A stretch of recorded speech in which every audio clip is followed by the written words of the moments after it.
Daniela Bugatás, excongresista nacionalista, a propósito de esta nueva denuncia que se suma ya a una larga lista en contra del presidente Castillo y allegados. Muy buenas noches, gracias por acompañarnos. Gracias, Mávila, por la invitación. A falta de partido o a raíz de la separación, ¿se estaría instalando, usted cree, lo que se ha denominado la presidencia conyugal? ¿Una nueva presidencia conyugal? Podría darse el caso, pero yo más bien percibo una especie de un fenómeno de una borrachera colectiva, de una orgía política, en el sentido de que creen que están viviendo en un mundo impune, por no decir otra cosa, digamos, que son absolutamente torpes o ignorantes.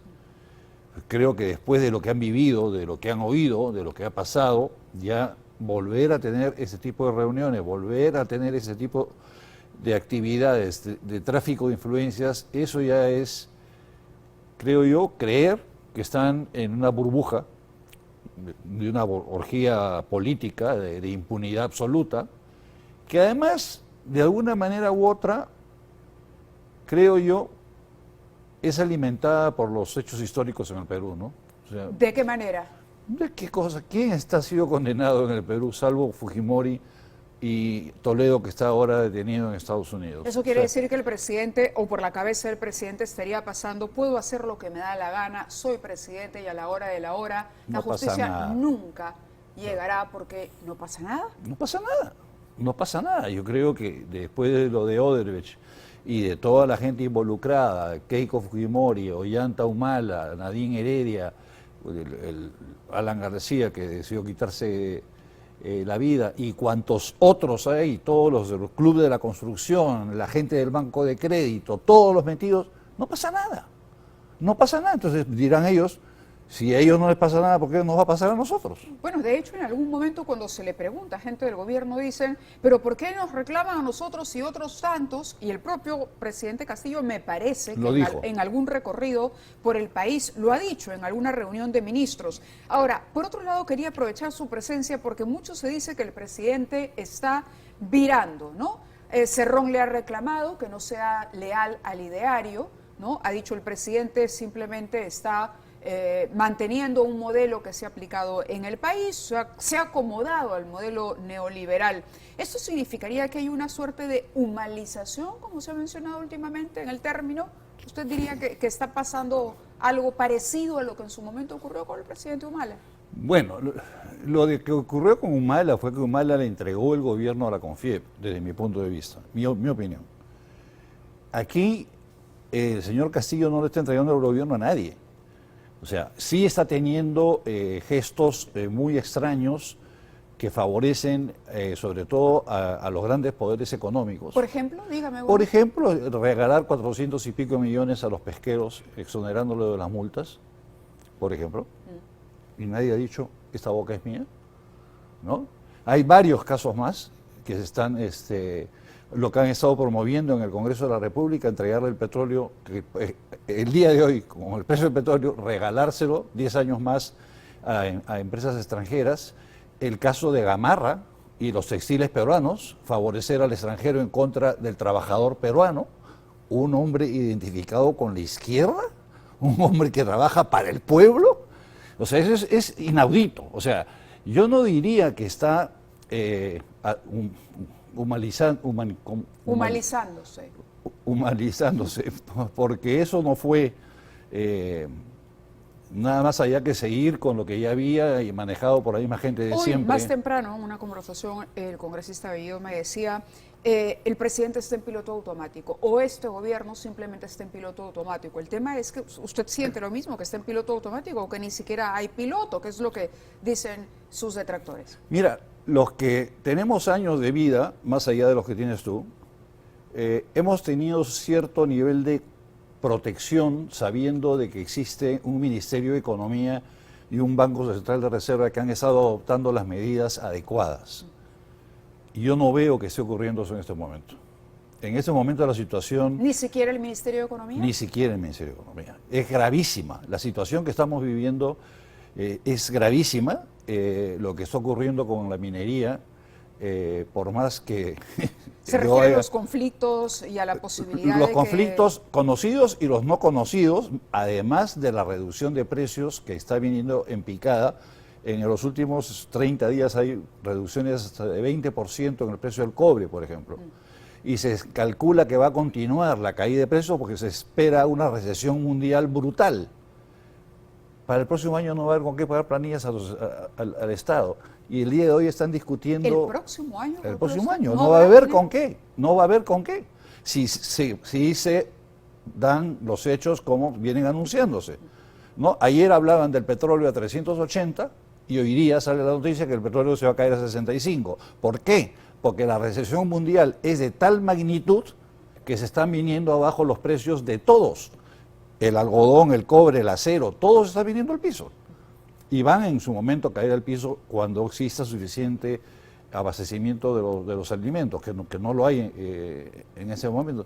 Entonces, yo tengo el temor de que vea un Banco Central de Reserva muy encasillado en proteger su, digamos, signo de oro, ¿no? Que es mantener la moneda más fuerte en América Latina, a costa de todos los exportadores peruanos. Bueno, el dólar hoy ha tocado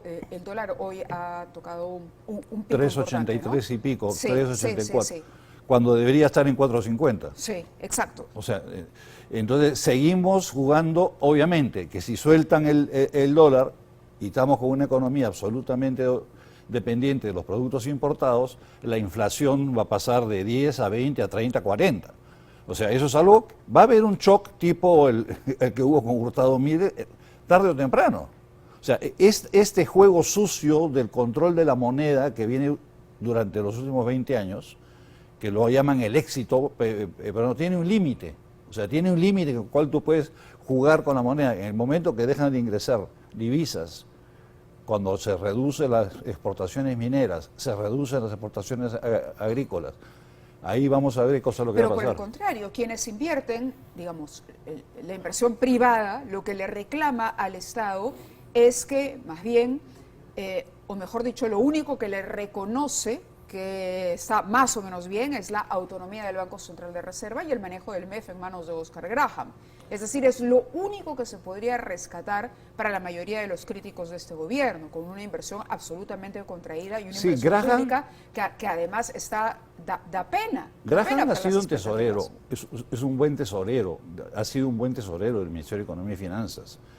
Dar el salto de ahí a Ministro de Economía y Finanzas, en mi opinión, ha sido demasiado rápido para él. Su presencia y la presencia, por ejemplo, de Mariano González ayer en el Ministerio del Interior, después de haber trabajado en el primer gabinete de Pedro Pablo Kuczynski, ¿no le habla de un viraje al centro, de un cambio, o por lo menos de una nueva mirada en el gobierno que podría concretarse con un gabinete distinto? Lo que pasa es que ha entrado una persona inteligente a asesorar al presidente. ¿Quién es? Mendieta, Alberto Mendieta, un tipo honesto, un tipo de primer nivel, y creo que está dando resultados. Pero o sea, era una persona cercana al presidente, al expresidente Humala también. No, o sea, éramos cercanos, pero fue rechazado en todo momento. Nunca tuvo ningún cargo, fue alejado al día siguiente. Es precisamente el elemento por el cual se habla de la humanización. Todo lo el contrario. Nuevo asesor, Alberto Mendieta. Todo lo contrario, fue con Humala. Maltratado y votado por Ollanta Humala.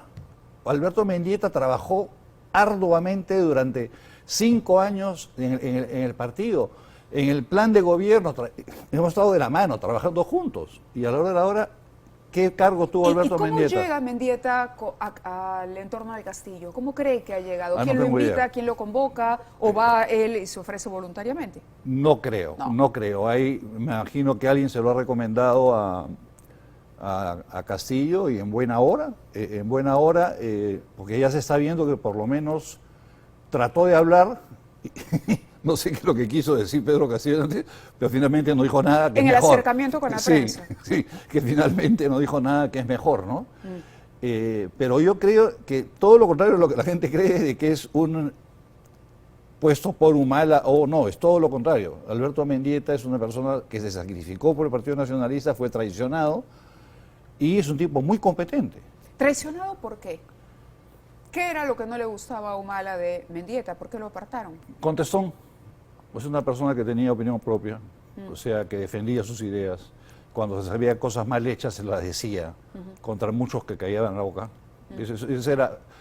Fue el pecado de muchos, ¿no? Que por decir lo que opinábamos no éramos bienvenidos, ¿no?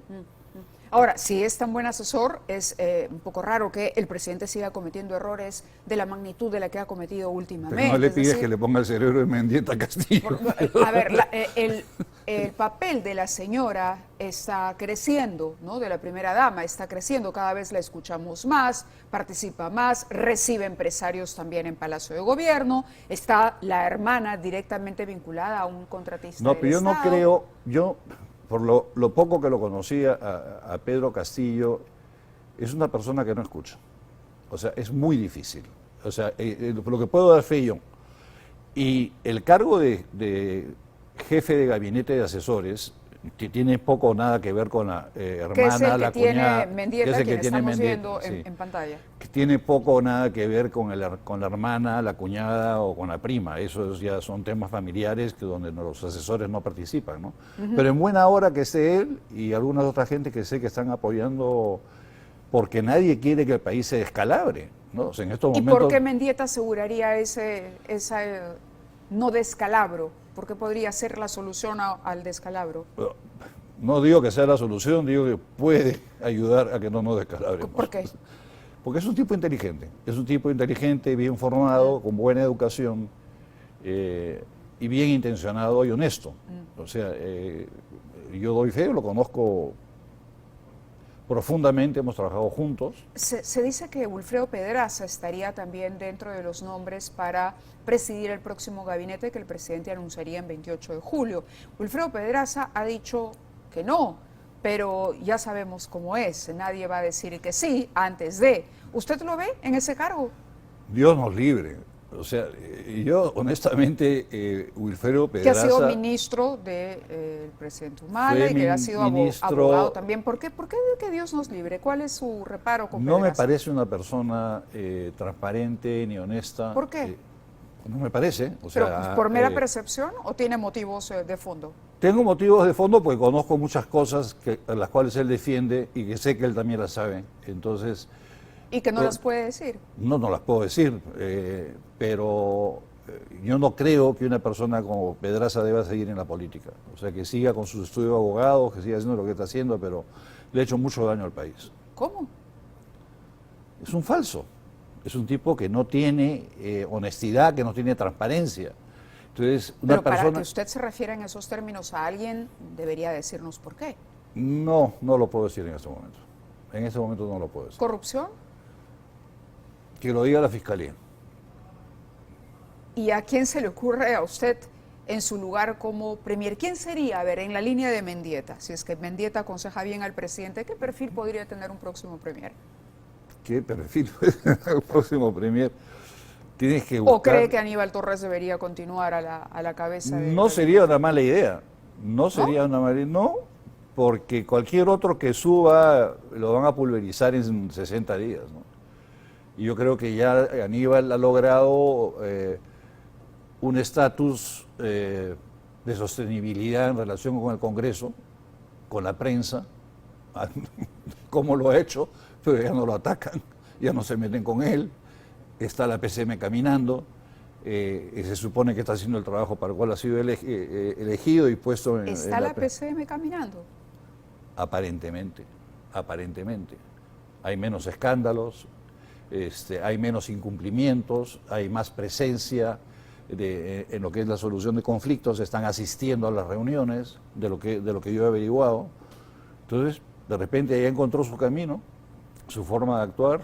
¿No está siendo benevolente con Aníbal Torres? El tema de los funcionarios, por ejemplo, del Estado, la cantidad de funcionarios que han salido, funcionarios de carrera del aparato estatal, y la cantidad de puestos que se han copado, digamos, para militantes o allegados al presidente. Eso es un crimen. O sea, eso es un crimen. Lo ocurrido en el Ministerio de Justicia desde tiempos de Aníbal Torres, por ejemplo, el tema de la Procuraduría. Salió el procurador en el tiempo de Aníbal Torres. Lo que ha ocurrido en la administración pública es algo que viene ocurriendo en todos los gobiernos, en unos más, en otros menos, Lo que ocurre es que en este gobierno han reemplazado gente competente por ineptos. En los otros gobiernos igual sacaban a la gente, ponían a otro más o menos competente en el cargo. Acá la diferencia es que han reemplazado gente con falta de competencia para los cargos que los han puesto. ¿Y cómo analiza la separación de Cerrón? Esto de salir públicamente en un tuit y de decir, bueno, lo sometemos a un proceso disciplinario o usted, señor Castillo, renuncia. Y luego esta suerte de alianza que se menciona con el fujimorismo. Yo creo que Cerrón, bueno, tiene la alianza con el fujimorismo porque están buscando librarse a través de esta ley de la irretroactividad, o mejor dicho, la retroactividad de los casos de prisiones preventivas, eliminar perdón, no son las prisiones, son la colaboración eficaz, que quieren eliminar la colaboración eficaz. Y por el lado del presidente Castillo, creo que ha llegado el momento que ha dicho, oye, este tema va a reventar de tal magnitud que mejor me corro. Yo no encuentro otra explicación. O sea, mira, está tan complicado el presidente de la República que mejor me alejo en el momento adecuado. Al punto de que si estallara un escándalo, bueno, más de los que conocemos, algo demasiado evidente, que colocara al presidente contra las cuerdas y provocara una nueva moción de vacancia en su contra, ¿lo ve votando a favor de esa vacancia? Yo creo que sí. ¿A Cerrón? Sí. A pesar de... Eso sí. quiere decir que Castillo le estaría haciendo daño al proyecto político de Cerrón y lo haría por supervivencia. Bueno, ya lo sacó de su proyecto político, ¿no? O sea, ya no es parte del proyecto político, con lo cual él ya está dando, Cerrón está dando un paso importante frente a sus electores o a sus seguidores, diciendo este señor ya está fuera del proyecto. Y yo sí creo que, dada la situación de Pedro Castillo, si realmente se comprobara y se llegara a votar una vacancia, van a votar por la vacancia de todas maneras. De todas maneras. Sí. ¿Hay un proyecto político para Castillo? Castro, ¿sí? Así, wow, Castro. Castro, ¿o cuál es la otra, la última? ¿Han hecho una nueva, no? Piedras Gordas. Piedras Gordas, que escoja, que le den para escoger. ¿Tarde o temprano cree que ese va a ser el destino del presidente, entonces? Si todo lo que dicen de él y las pruebas que estamos viendo se llegan a confirmar, no es 2 más 2 son 4. O sea, acá 2 más 2 es Castro o Piedras Gordas, no hay otra. De acuerdo. Le agradezco que haya estado con nosotros aquí en el programa. Muchísimas gracias.